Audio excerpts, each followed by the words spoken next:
तेजमयो देवाः महावीरो महाबला ज्ञान गुण भक्ति संगमो श्री हनुमते नमो नमः।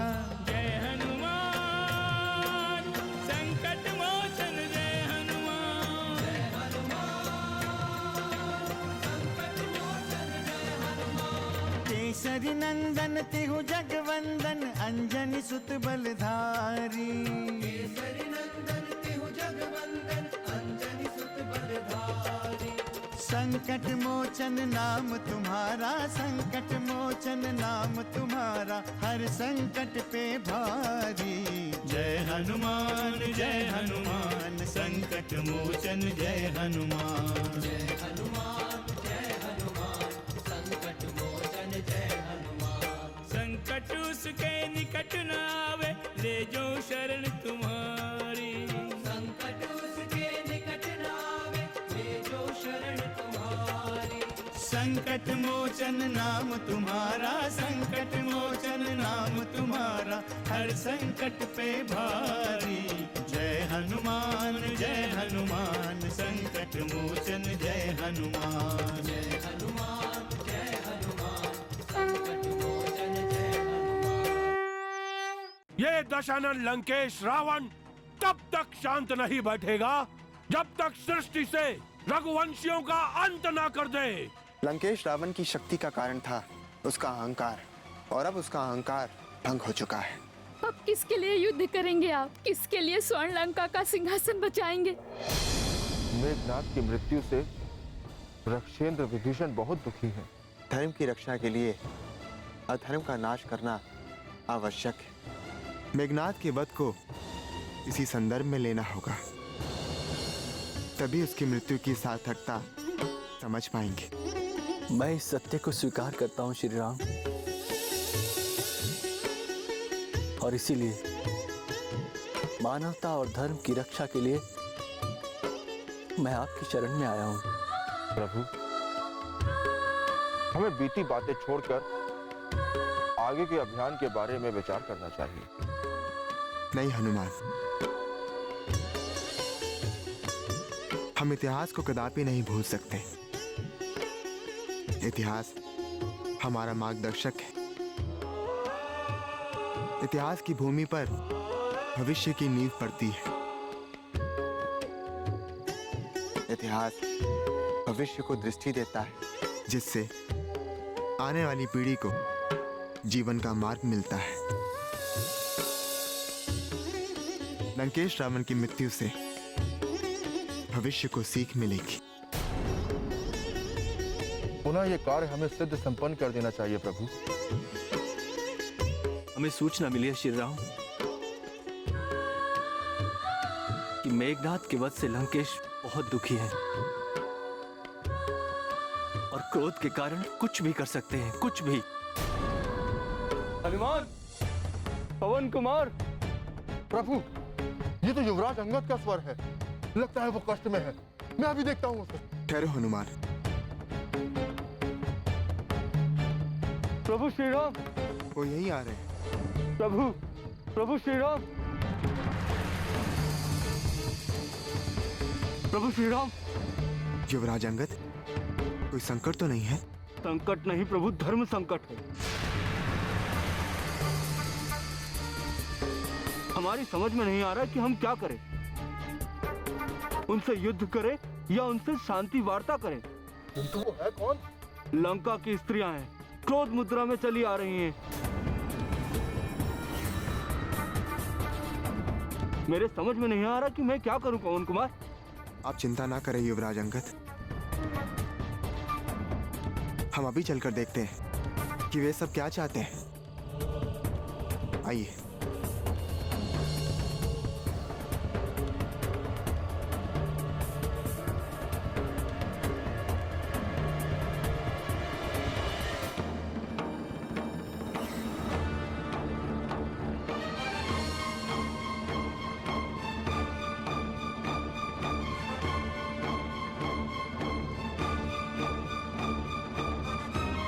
देवी सुलोचना, आप?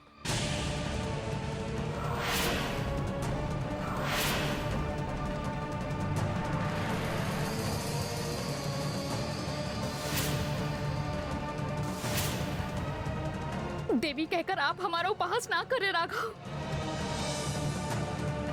यदि मुझ में दैवी शक्तियां होती तो आपके अनुज मेरे पति का वध नहीं कर पाते।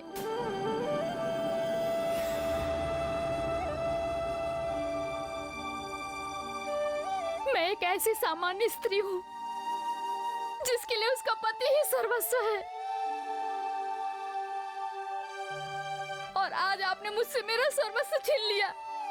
आप कोई साधारण स्त्री नहीं, आपकी महानता का परिचय हमें मिल चुका है। आदिशेष की पुत्री सुलोचना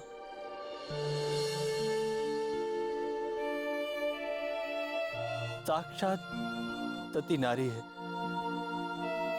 इसमें एक पतिव्रता नारी के सारे गुण विद्यमान हैं। हम जानते हैं रक्षेंद्र, हम भली भांति जानते हैं, इसलिए हम स्वयं सुलोचना के अस्तित्व के सम्मुख नतमस्तक हैं।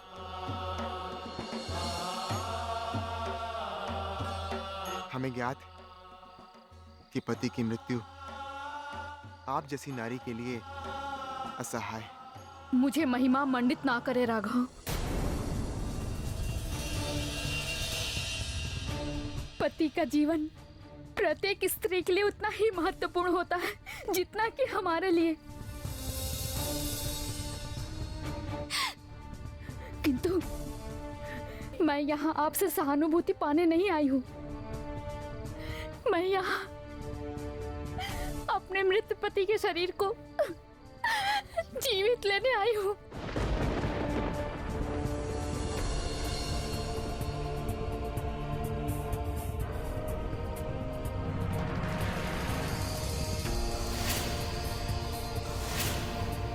संकट मोचन जय हनुमान। हम भी यही चाहते हैं कि मेघनाथ का अंतिम संस्कार का दायित्व उनकी भार्या का हो, और हम आपकी इस इच्छा का सम्मान करते हैं। धैर्य धारण करें सुलोचना, धैर्य धारण करें।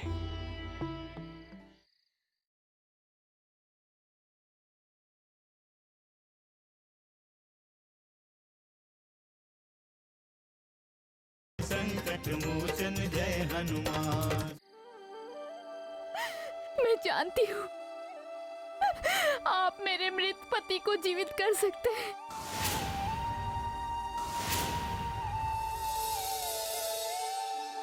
किंतु इसमें खड़क की क्या आवश्यकता है देवी? क्या आप युद्ध करने आई हैं? यदि आवश्यकता पड़ी तो पति के लिए युद्ध भी कर सकती हूँ मैं। किंतु यहाँ युद्ध करने की कोई आवश्यकता नहीं है। हम भी यही चाहते हैं कि आपकी कामना पूर्ण हो। तो पुनः विलंब क्यों? आप अपने देवत्व का परिचय दीजिए। मैं आपका ये उपकार कभी नहीं भूलूंगी।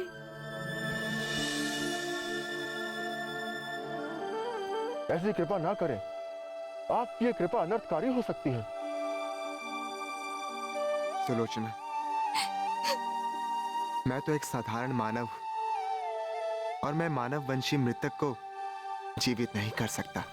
आप हमें भ्रमित ना करें राघव। आप असंभव को संभव कर सकते हैं।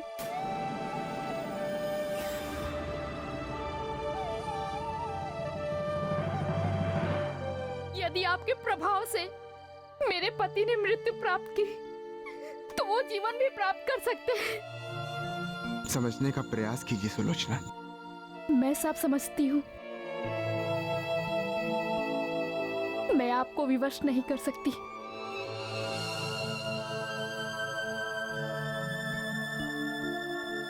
इतनी कृपा करें कि मेरे मृत पति के शरीर को मुझे दे दे।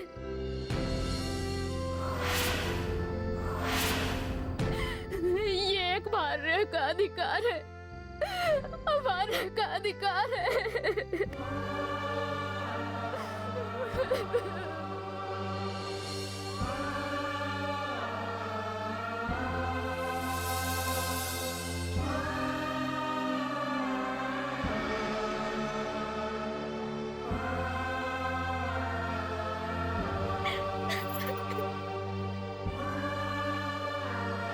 अवश्य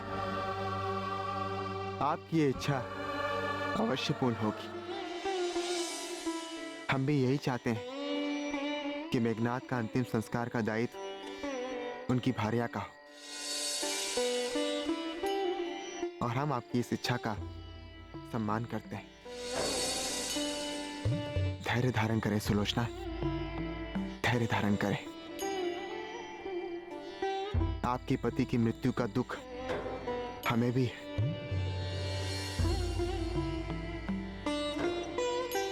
किंतु हम विवश थे। हमारे पास और कोई दूसरा रास्ता नहीं था। हनुमान,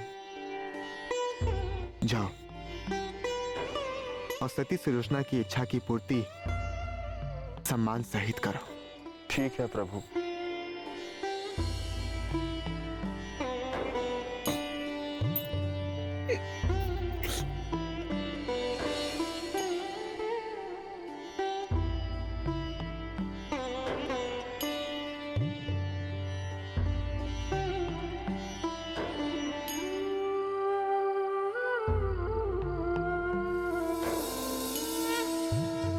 संकट मोचन जय हनुमान। तुम सत्य कह रहे हो। यदि मैंने सीता का मस्तक काट दिया और उसका कटा हुआ मस्तक उस वनवासी राम तक पहुंचा दिया, तो राम अपनी भार्या सीता का कटा हुआ मस्तक देखकर युद्ध करने का साहस ही नहीं करेगा।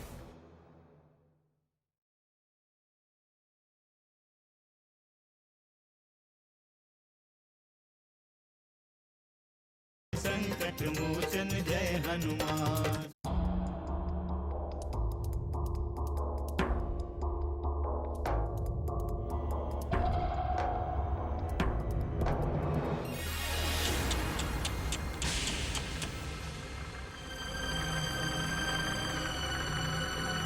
दशानन लंकेश रावण की जय।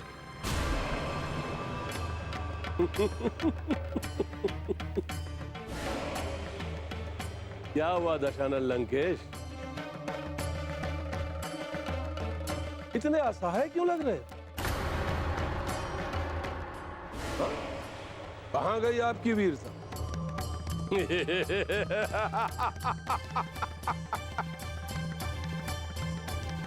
कहां गया आपका शौर्य? रक्ष वंश का नाश करके बहुत प्रसन्न हो रहे होंगे ना आप? धिक्कार है लंकेश, धिक्कार है तुम पर। उन वनवासियों का सामना नहीं कर पाए, एक साधारण मानव पर दशानन लंकेश रावण विजय प्राप्त नहीं कर पाया। मायावी है वो, मायावी। हम असुरों से कहीं अधिक मायावी है वो। परंतु ये दशानन लंकेश रावण उनका अंत करेगा, समूल नाश करेगा उनका। और जब तक उनका नाश नहीं करेगा, विश्राम नहीं करेगा यह दशानन लंकेश रावण। देखना तुम। कौन नाश करेगा?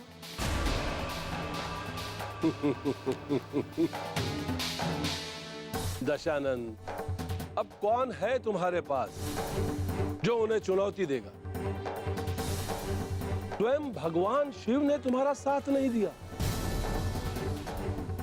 दशानन, अब ऐसा कौन है तुम्हारे पास जो उन वनवासियों को चुनौती दे सके?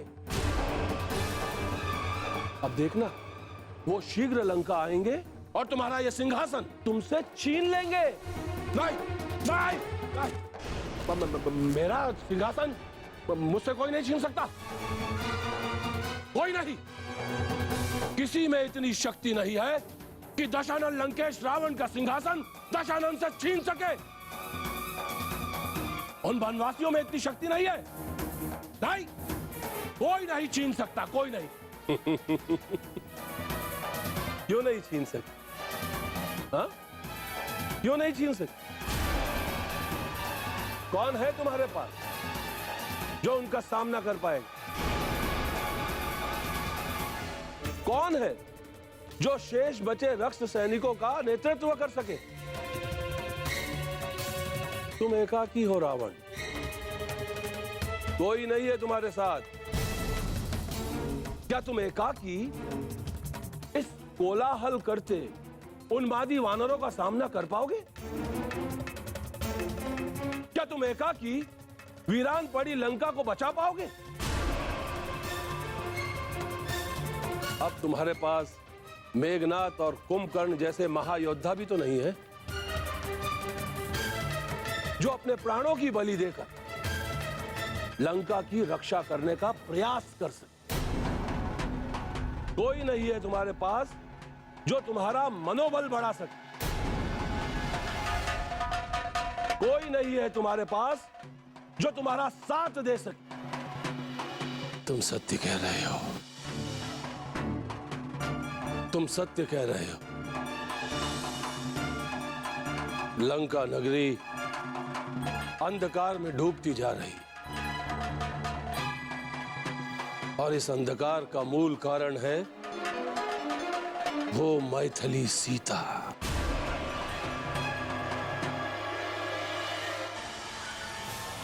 यदि मैंने सीता का अंत कर दिया तो यह युद्ध स्वतः ही समाप्त हो जाए। मूल कारण का अंत और युद्ध समाप्त। यदि मैंने सीता का मस्तक काट दिया और उसका कटा हुआ मस्तक उस वनवासी राम तक पहुंचा दिया, तो राम अपनी भार्या सीता का कटा हुआ मस्तक देखकर युद्ध करने का साहस ही नहीं करेगा। हाँ, ये कार्य तो हमें बहुत पहले कर लेना चाहिए था, परंतु अब भी विलंब नहीं हुआ है। ये कार्य हम अभी करेंगे, इसी क्षण। संकट मोचन जय हनुमान। निसंकोच कहें लंकेश कि अब हमें क्या करना है? वचन देना होगा, वचन देना होगा कि किसी भी स्थिति में तुम दोनों हमारा साथ दो।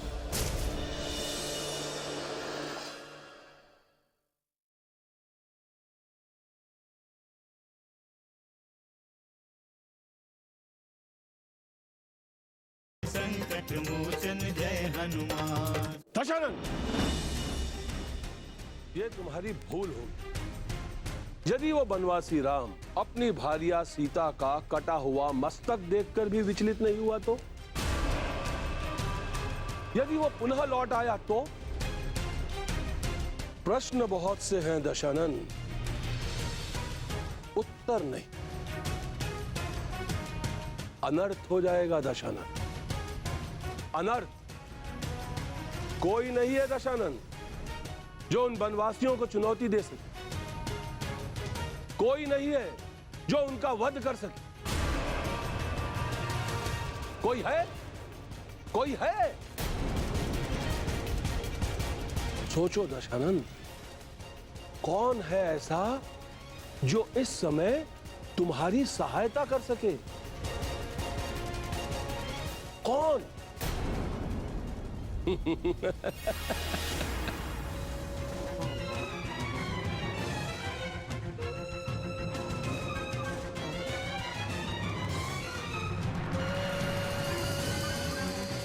कौन करेगा? कौन करेगा उन वनवासियों का अंत? कौन देगा उन्हें चुनौती? कौन है ऐसा जो इस क्षण दशानन लंकेश रावण का साथ दे सके?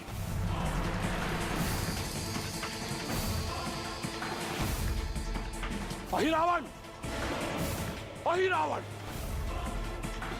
अहिरावण और महिरावण, वो करेंगे इन वनवासियों का वध, वनवासियों का अंत तुरंत।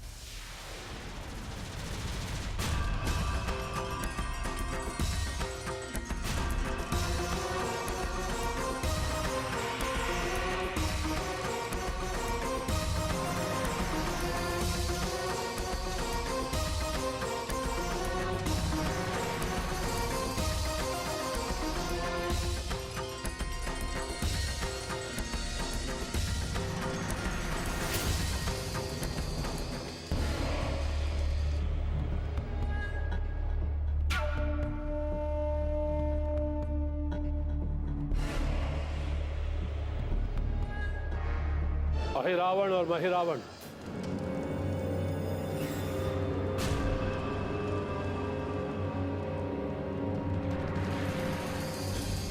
लंकेश, त्रिलोक जयी लंकेश की जय हो। जय तो अवश्य होगी, जय तो अवश्य होगी अहिरावण।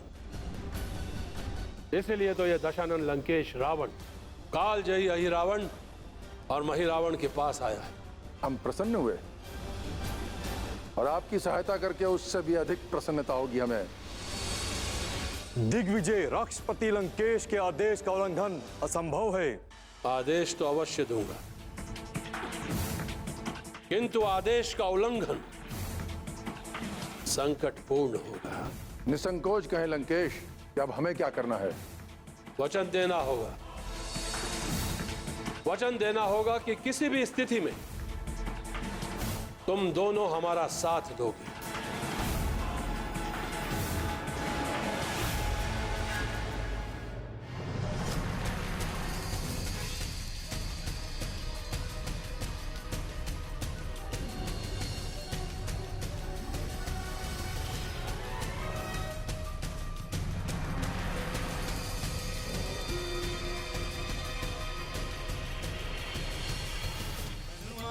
जय हनुमान, असुर निकंदन जय हनुमान।